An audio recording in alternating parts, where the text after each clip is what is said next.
Hello, Patreon supporters, and welcome to the August edition of our Patreon special. I'm Rob. I'm Jen.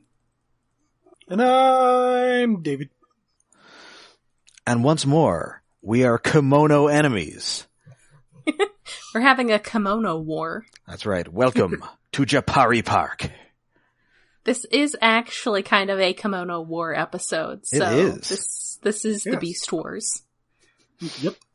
Then let it be here, in this strange, untamed theme park, and let it be called Beast Wars! I've been in or at least, some beast-like fighting. I've been in a very Beast Wars mood. I got that Power of the Prime's Optimus Primal. Ooh, did you? Not the convention exclusive one. I got the regular one because it has the optimal Optimus colors, and I like orange. Oh, is that out? Yeah, it's at least out in Canada. I found it at a Walmart. Oh. I, only found Alita 1, 2 weeks ago, and only found her in my town today, actually. So, yeah. You're ahead of me, at least. Ooh. And me. I've seen Prime and Rodimus. I don't think I've seen Purple Rodimus yet. Oh, Purple Rodimus. I actually saw Purple Rodimus pretty early on, but again, not actually in my town, but in a neighboring region. Anyway, this is the 6th episode, Plains, or Heigen. Heigen. I'm sure I'm not pronouncing that correctly. It sounds very German. It does. I just played Heigen. I gotta say, I was never a big fan of her on Grey's Anatomy. Didn't watch Grey's Anatomy? It's Katherine Heigl. Oh. Anyway, so last... I thought that was just something girls watched. Well, sometimes men interact with girls and must watch their television shows.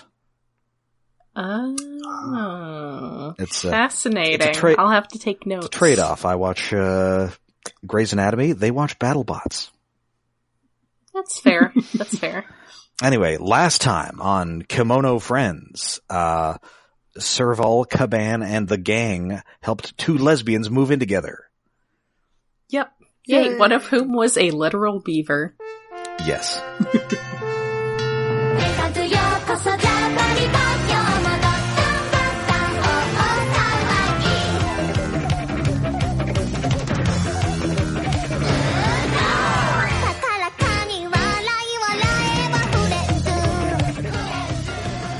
But then, upon entering the Plains zone, they were stopped by a roadblock of some unusually hostile animals. Yes. And that is where they're ready for battle. And that is where we open this territorial episode. Specifically, the 2, pun intended, beefier Kemono friends here are an auroch, which is an extinct bovid, which is, I believe, the ancestor of modern beef cattle. Yes. And which was a foot or 2 taller. They were massive monsters. And an oryx, which is, I believe, a kind of antelope, and I mostly know from the Margaret Atwood book, Oryx and Crake. Same. Oh. So I was looking this up, and I'm just sort of only now getting to it.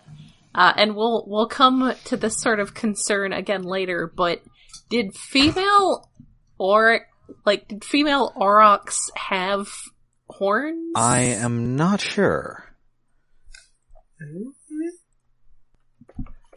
I don't know. I'm reading Wikipedia, but I mean, I know that some female some cows have horns. Yes. Actually, it looks like while they do have well-marked sexual dimorphism in size and color, according to Wikipedia, they do both have horns, so. So there you go. I guess that was something that was bred out of a lot of them during domestication. But yes, they were primarily domesticated into... Yes. And they ain't around anymore, although the Nazis tried to, breed like sort of tried to breed cows into looking more like aurochs, like via selective breeding, and they just came up with like really mean cows.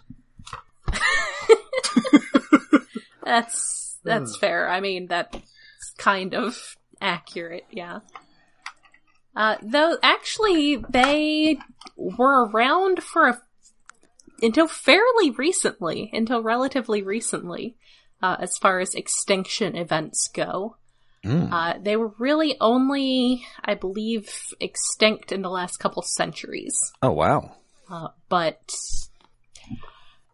that's right. This was one of those things I remember now I did research on when, like, developing a vaguely Norse-inspired fantasy setting as to whether there would be aurochs around at that time, and it seemed like yes, probably. So yeah, they actually only went extinct relatively recently.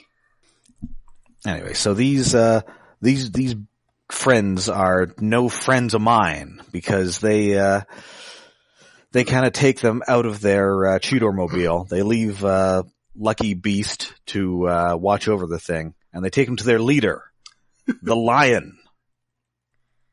Again, though, as before we move on too far from aurochs, I was sort of like, so we're doing extinct animals now too, but then previously we had a cryptid, so yeah, that's fair. Yeah, so it's not really that yeah, far I feel off. like once you have cryptids in there, then you're basically no holds barred. Though then it is sort of disappointing that there aren't more extinct species. Kinda. I want to see some dinosaur people. That is a whole kettle of fish. But that would be awesome. I mean, we had that, like, lizard. We know we have reptiles. And we know we have birds. Yeah. Yeah, well, yeah. The cryptid was a snake. Yeah. Well, and there's a reptile in this episode. Yes, she's adorable. So, yeah, give me a pterodactyl woman from Beverly Hills, Kemono friends. The game wasn't around long enough for them to have a dinosaur expansion. Mm-hmm. So then again, with that probably been season 3. The subject of sexual dimorphism, we get to Lion, who has a very mane-like head of hair. Yes, and what I initially believed was a neck beard, but is in fact like a scarf. Yeah, I too frequently mistake scarves for neck beards. I think all the cats have some sort of scarf, kind of. Well, because Serval has her little bow tie. Oh, yeah. Aw, kitties. Which sort of is a scarf in the back, which is weird. Kitties. But yeah, Lion's is fuzzy, and she has a mane. Yeah, she lives in like this sort of fortress-looking thing. Yeah, it's kind of an ancient Japanese castle, but later on in the episode we see there's a giant slide on the side of it. And we also see outside there are like big pastel painted tractor wheels. Like tractor tires, as in, a playground. Yeah. Basically, this place looks a bit like a playground. Though, again, I will also point out that some female lions are known to have manes. Yes. Just not, frequently. And actually, in a nod to biological accuracy, this lion, despite being the king of the forest here, is lazy as hell. Yes! Yes, she is.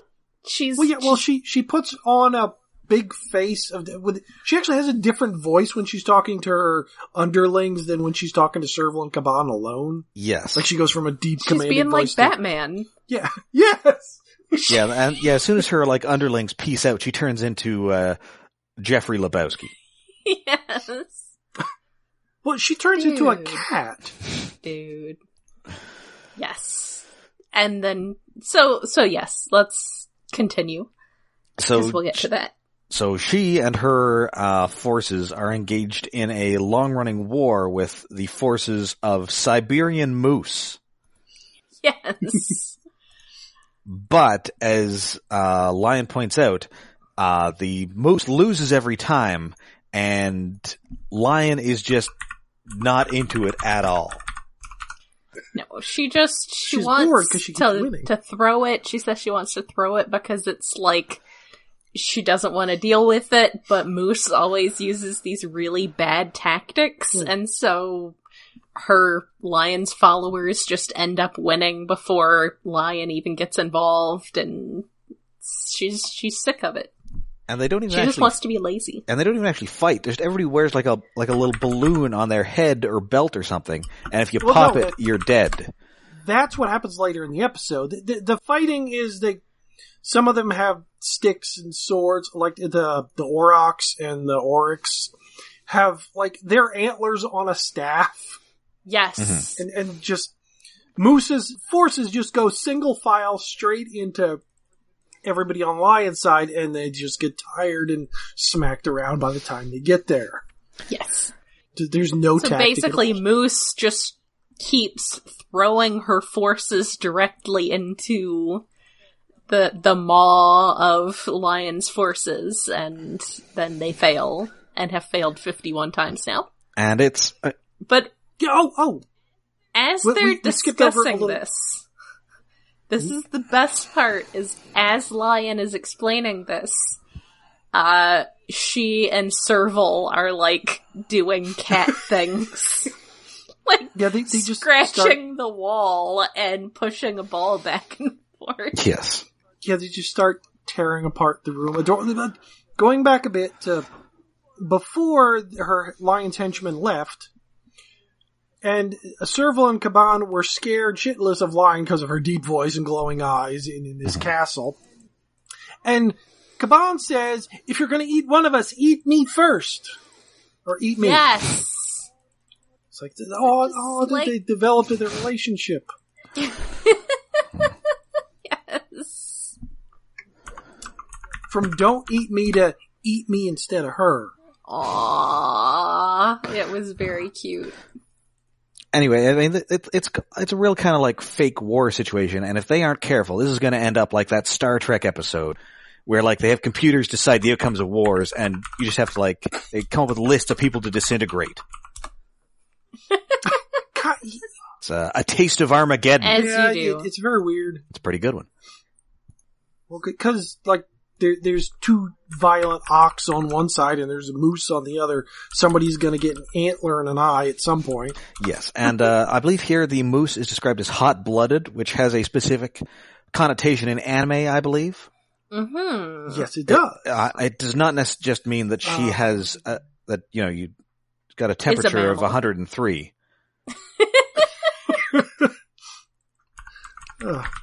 No, she's hot-blooded. Well, did they use EI, or was the right term? I don't know. Anyway, hot-blooded anime heroes. They're dumb. They're aggressive. They aren't very bright quite often. They're hot-blooded. They're filled with passion, and they must fight. And usually they pilot a giant robot, but not here. They're just an animal group. And I believe they also have a prominent sideburns. Oh, well, that is not a feature. That's a side effect of one of the testosterone. Well, not the creator. One of the main creators of a lot of hot-blooded robot anime, Go Nagai, really liked to draw sideburns and was really good at it. So a lot of his heroes had sideburns, and it's sort of propagated since then that sideburns often mean that dude's hot-blooded, to the point where Martian's successor, Nadesco, which is a real robot show, has a character who's a fan of a super robot anime in that universe designed by Go Nagai, and that character changes his name from Shiro Amada, which is like a Joe Smith, or is it Jiro Amada? Whatever. It's like a Joe Smith boring name, to Gai Daigoji! And he has sideburns. I believe I've heard Go Nagai described as the Jerry Bruckheimer of anime. I could see that. That's kind of... I like to think of him as the uncle of anime. Okay. Because like, Osamu Tezuka is like the grandfather of anime, and you got other guys that are like the fathers of various things, but... Dirty uncle. Nagai is like, yes, the dirty uncle of anime. Tits show up more often, there's more violence, he'll tell you the dirty stories, and give you alcohol. He's the fun dirty uncle. Yes, not the one who will touch you inappropriately, just the one who will tell you things that are not appropriate for your age. Right. And give you alcohol. No, the one that will touch you is the guy that created Rurouni Kenshin. Anyway, so they come up with a plan, and the plan is that our heroes, Serval and Caban, are going to infiltrate Moose's forces. Moose and squirrel. And there is no squirrel in this episode. Yeah, sadly there is no squirrel. Although since the moose is deal. Siberian, that makes her both, I guess, Moose and, both Bullwinkle and Natasha. Oh, yeah, they could have gone for extra jokes in this, because, when this was being created, the anime version, Crunchyroll, or somebody at Crunchyroll's actually consulted as to, like, what animals to pick, and, like, threw in some ideas that we don't have moose and squirrel. I just chalk up to accident of translation.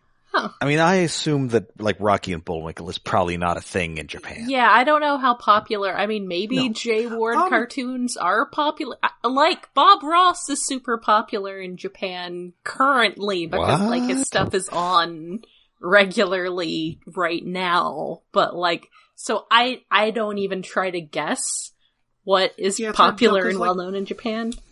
I think they got Wacky Races. I don't know if they ever got Rocky and Bullwinkle, though. That's a different department. I mean, I know that they got some Hanna-Barbera stuff, but probably not a lot of Hanna-Barbera stuff. But J. Ward stuff was even a little more niche. Yeah. Anyway, so the forces of the moose consist of the giant armadillo and 3 Spider-Man villains. Yes. Well, yeah, you got the moose. You've got Porcupine is the Spider-Man villain? Originally an Ant-Man villain, but he has fought Spider-Man. Okay, and of course, there's a chameleon who's, I guess, what the fuck? What's his name? Is there a chameleon? Literal chameleon? What do you mean? Like the Marvel Spider-Man villain?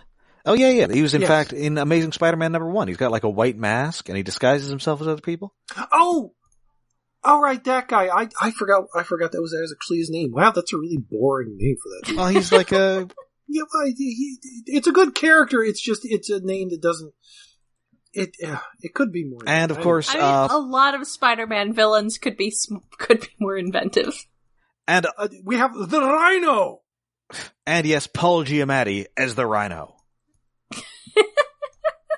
She has, like, armor. It's very cute. Like a medieval suit of armor. She has, like... medieval Yes, she's wearing, like, a medieval suit of armor. Also, speaking of extinct things. Oh... Yeah, because she's a white rhino? Yes. Are they extinct? I think maybe they're just in zoos now. I think there may be one left. I think it's something like that. But yeah. Yeah, she has sort of medieval European armor that a little breastplatey or breastplate.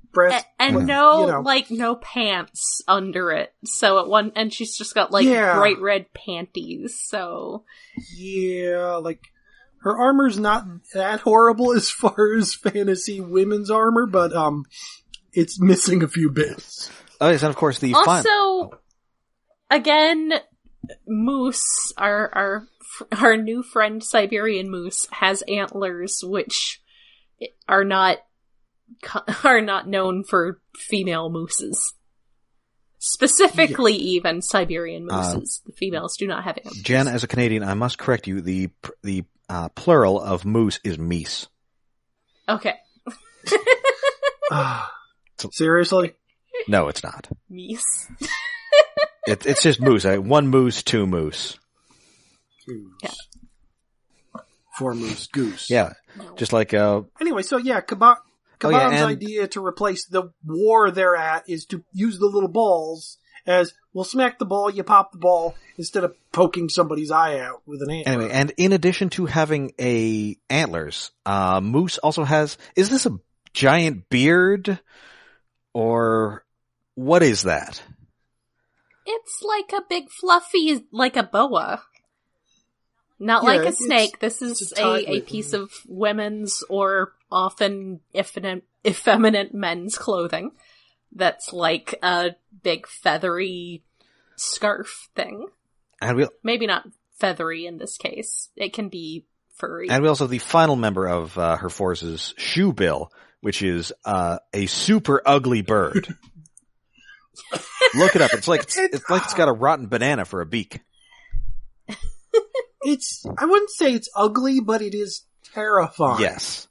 And it's giant, monstrous And it's raptor terrifying in thing. this context because it keeps staring at Kaban. Oh, it's giving her the stink eye.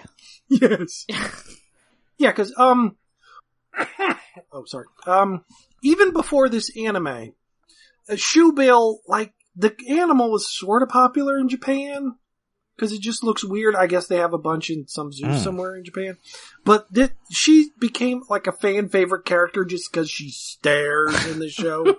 And there's like a little like vocal like stare. Yeah. Yeah, the noise, G, which it's one of the weird onomatopoeia things that shows up in Japan and anime and manga. Mm-hmm. That why is G the noise for staring? It confuses the crap out of me. But it is the sound effect for just staring. I don't know. But yeah, she's like, her hair is in such a way that she looks like she has angry eyebrows, but it's just her hair in front of her eyes. Yes. Which, there's quite a lot of fan art of her, of like, people brushing her hair up, and she's adorable underneath that hair. It's just that the hair makes her look so angry. Anyway, so they accept these new additions to their ranks, and it's time for a little training. So we start off with Rhino, who, The Rhino. the Spider-Man, it is me, Paul Giamatti. Yeah, Rhino versus Serval, and... Well, yeah, because it turns out that much like a regular rhino, if you just kind of chase a rhino around for a while, it'll get tired. Yes. Yeah, she's like full Because, frontal you assault, know, good attack, but they have heavy armor. long distance. Oh, and Kaban, Serval fights in cat style. She starts the fight by jumping in the air and attacking. Meow, meow, meow, Yes, meow, meow, meow. and meow, she meow, goes meow, meow, meow, or presumably nyan, nyan, nyan. But it does sound very meowy. I know you can read my thoughts, boy. Meow, meow, meow, meow, meow, meow, meow, meow, meow, meow, meow, meow, meow, meow, meow, meow.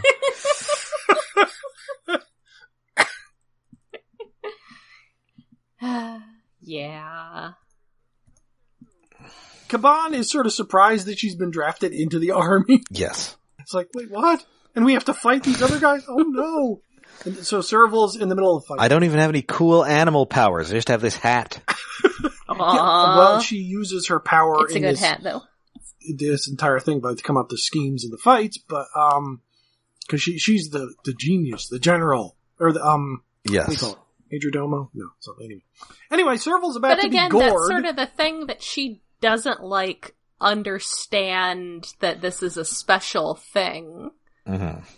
You know, like, and I guess this is sort of just how, you know, a regular thing is that she, you know, she comes up with these things, but she doesn't realize that, like, this is something unique to her. She's just like, so she doesn't, like, think of herself as special for being able to come up with this stuff. And so, yeah, they do some sparring with first the rhino, and then secondly, the chameleon, who, much like her namesake, well, not actually, because actual chameleons can't change color like this. She just straight up turns invisible. No. With some straight up Forbidden Planet sound effects. As someone who had a pet chameleon at one point, I can assure you that they do not actually change color to this extent. And do they sound like the lost skeleton of Cadavra whilst doing so? No. No. They don't do any of that. Bloop, bloop, bloop, bloop, bloop, bloop, bloop. Yeah, she goes straight up, like, the Warner Brothers cartoon disappearing chameleon. Like, it's, and nobody assumes, like, it's a goddamn X-Men mutant power. Or Yes. chameleon. Yes. And that, but unlike, most mutants, she's not actually good at this, so she just turns invisible and then stands still. So they just hit her. Yeah, no, she's not doing it as an attack tactic. She's doing it as a defensive thing by not moving. Like, oh, I'm afraid. Yes. I'll just become invisible and not Just move. hide. I'll just hide. So, anyway, Be small. the master strategist, Kaban, figures out that, maybe we should actually have, like, different roles instead of just attacking them in single file. Yeah, because, like... Oh my goodness. Like, Kaban what an amazing idea. Inventive and comes up with ideas, but, like, Moose's troops are dumber than the average friends. I mean, I guess they're not particularly intelligent animals, for the most part. Yeah. Yes. But, like, I guess it's just that Moose's personality of hot-blooded, straightforward, I'm going to attack face first does not work for idiot minions at all. And there are few things more terrifying than a moose on the warpath. Like, Yeah. they are huge animals. Yeah, they really are. Like, there's a recent video that has been going around of just this, like, enormous moose walking along the side of the highway, and it's just, people are like, oh my god, mooses are actually super huge. It's like a truck with hooves. Yeah. It's a little terrifying. Anyway, so the strategy is on, or sorry, the battle is on. They've got Rhino and Armadillo serving in a defensive role, as they are mostly suited to just kind of being impervious to everything. Yeah. Oh, yes. Before we go to the fight, we cut back to Boss, what the fuck, Lucky Beast, who erred at the beginning of the episode by being attacked by the Aurochs and the Oryx, and Right. he's still there, and he just stops and is like, Yes. wait, where'd everybody go? Oh, crap. Then we go to the zoo time halftime break. Yes. Talking to confused zoologists. Yes. You can hear their chairs creaking and stuff. Yes. And the guy tells us that the lion is, I mean, obviously that's male lions that have the manes, but they're the only social cats. And they are lazy as hell. Yes. And meanwhile, the moose, only the males have antlers, and Siberian moose do not have antlers like the ones depicted on the friend moose here. Yeah, they're sharper, pointier. That's a Canadian moose. Yeah. I don't know why they color Siberian. It's weird. I guess they designed that one first in the game, but they designed the wrong one. Who knows? So yeah, the fight is on. We've got Armadillo and Rhino playing defense, and then we've got a decoy for the moose, and it's once again an example of the biased media attacking me with fake moose. Yeah. There's, well, I guess it's a bit of playtime samurai armor that Serval is wearing on her head. Like, there's the helmet and there's the body armor, and why she's wearing it, both pieces on top of her head is weird. But, like, the Aurochs and the Oryx attack and knock the helmet to the side, like it looks like they've broken Moose's head off. Because it has antlers on the helmet. Yes, and then they're terrified. And they think they've broken Moose's head off. And they're then like, oh my god. The helmet gets put back on, and then they're even more terrified. Oh, it's like death becomes her up here. Yeah. I'm just gonna blow a big hole in her, and she's gonna keep going. Who will win the love of Nebuchadnezzar Bruce Willis? That's a weird movie. That is a very weird movie. Anyway, meanwhile, we've got Moose, Chameleon, and Caban who are headed into the bowels of this fortress, and they're actually in it for once. Yeah. Yes. Super Ninja Chameleon. She's gone from clumsy, apologizing, overly bending over, almost as cute and clumsy as Caban, to full-time ninja, but still a clumsy shinobi. And Moose is like, why didn't you do this before? And she was like, I tried. Every time. I asked you if I could do this before. And at one point she talks about how she feels like a real ninja now. And indeed, she's got a bunch of caltrops. Yes. With which she defeats, Japanese bear? Sun bear? Japanese black bear. Oh, black bear. Yes. I don't think I realized Japan had bears. Yeah, they have bears. They're Oh. maybe not as big as like grizzlies or We polar have bears, but they're still surprisingly big for an island nation. Ah. I have bears. So yes, so she manages not only to defeat Bear with her caltrops, but also herself when one of them drops on her head. Yes. Yes. Because now they're just going off the ball popping thing, and that pops her ball, and she's like, oh. It's adorable. So finally, they reach the inner sanctum, and it's time for a mano-a-mano showdown between Lion and Moose. Dun dun. And this, I mean, I don't know my anime, but this seems like kind of a parody of martial arts type anime.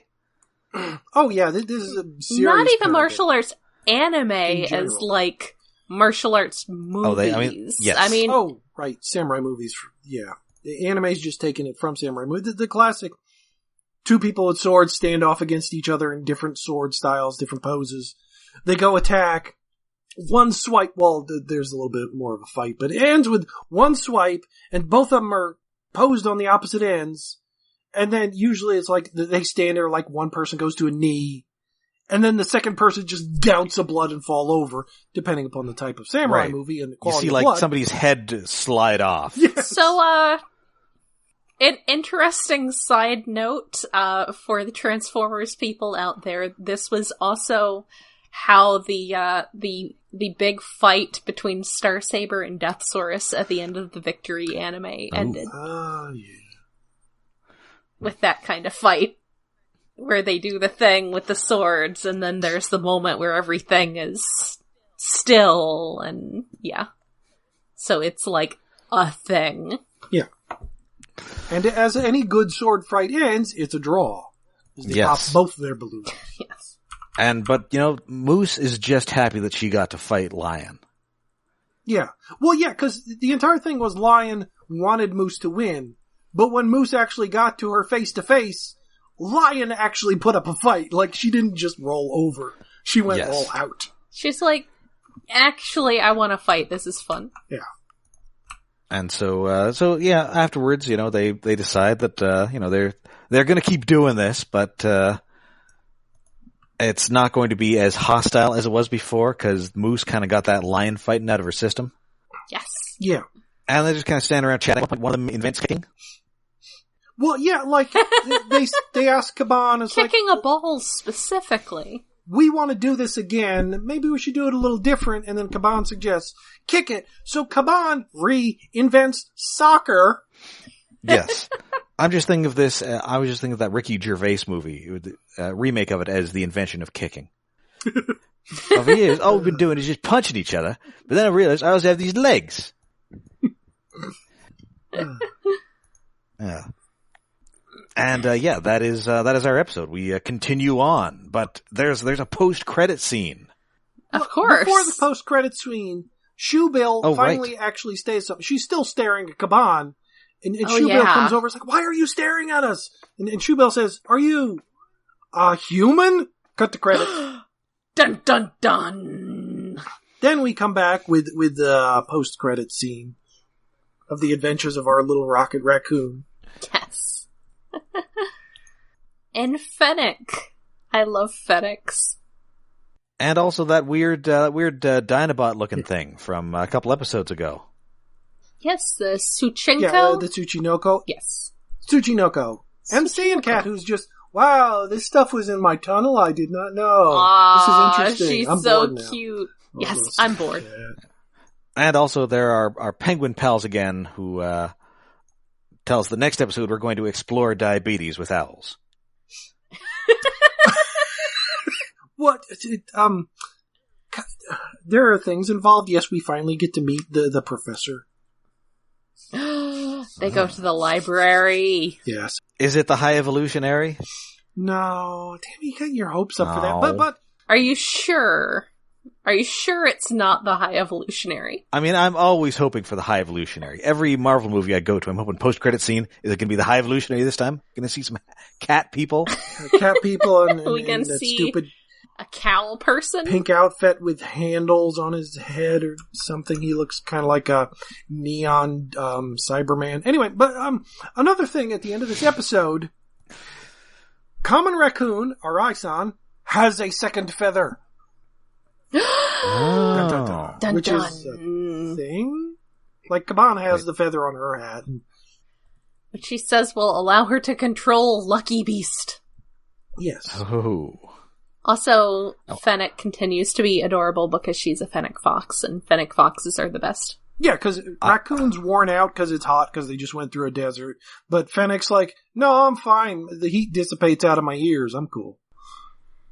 Because she got great big old ears. They're so good. Also, I wonder if does she have to get like a feather from a bird friend? I don't know where the pluck somebody. Well, it was a red feather, so I guess it would have come out of the red ibis. Oh, if that's where she got it, but I don't think so. Huh. So yeah, that is episode 6 of Kemono Friends. Yeah, there's like this entire episode is sort of samurai themed and two warring sides who are fighting each other, but sort of friendly, kind of. Which I don't think it's a specific reference, but it reminds me a lot of in the Sengoku Jidai, the Warring States period of Japan. There were two daimyo, Takeda Shingen and Uesugi Kenshin, who were sort of frenemies. And one was a lion and one was a moose. Not quite, no. One like, it sort of invented the cavalry charge in Japan, and the other one was just a really tough guy, too.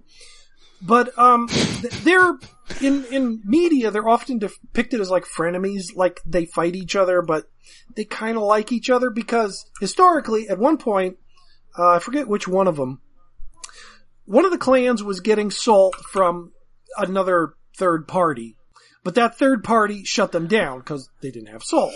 So, which would have been a serious problem. I am often getting salt from a third party. But the thing is that the other guy, Kenshin or Shingen, I forget who it was, secretly gave salt to the other party. So that they did not, their little empire did not collapse because of lack of salt. Because, like, the tradition was like, oh, I must defeat you on the field of battle, not by inconvenient, wow, you don't have salt, your people are dying.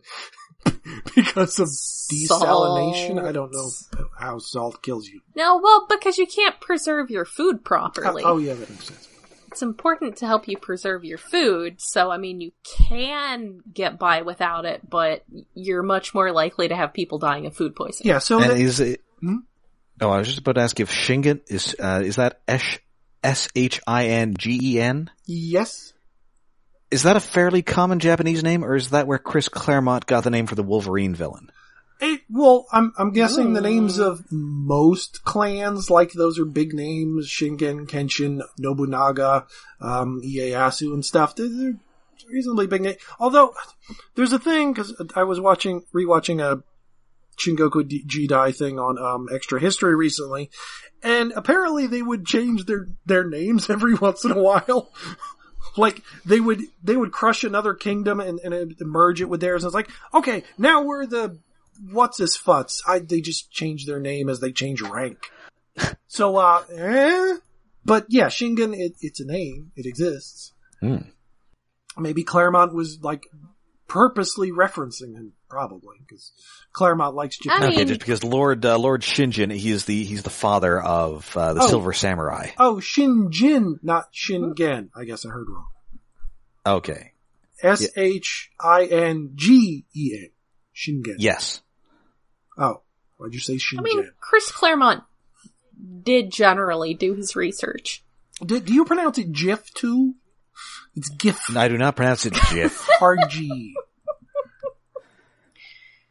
Jinrai. I'm sorry, I think I meant truck driver. Lazy, drunken truck driver Optimus Prime. Alright, so anyway, that is the August episode of the Patreon supporter. Once again, thank you for your support. We greatly appreciate it. Gives us the financial support to do stuff like this, and yes. And go to keep movies. this coming to you every month. So we're gonna. Well, we've been to movies a lot. We don't have any idea what the hell we're doing next month. No, if you have any suggestions for September's episode, send them in, because it's looking pretty bleak at the old box office. I bought the Infinity War Blu-ray, so I'm gonna hurt myself again. Yeah. I don't feel so good. Yeah. It's I can't deal with it. Should be a bonus episode that I think we might put out free as soon as Rob goes see the Meg. Yes. Anyway, I should go see that. I just would love say, disaster movies. You want to be on episode 2? Okay, fine. Was that Infinity War Blu-ray? Is that like a 2-disc set, and you have to throw out one of the discs? No.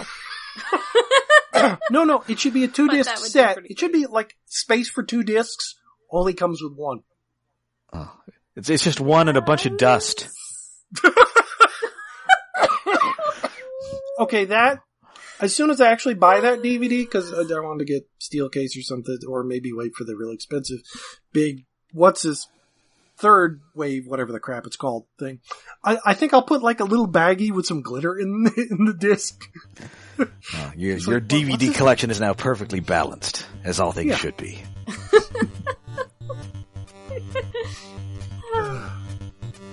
Anyway, I can't deal so with we'll see you Patreon supporters next month, and of course we'll also see you on the regular feed. Yes. So until then, I'm Rob. I'm Jen. And I have a cough. Oh, damn my throat.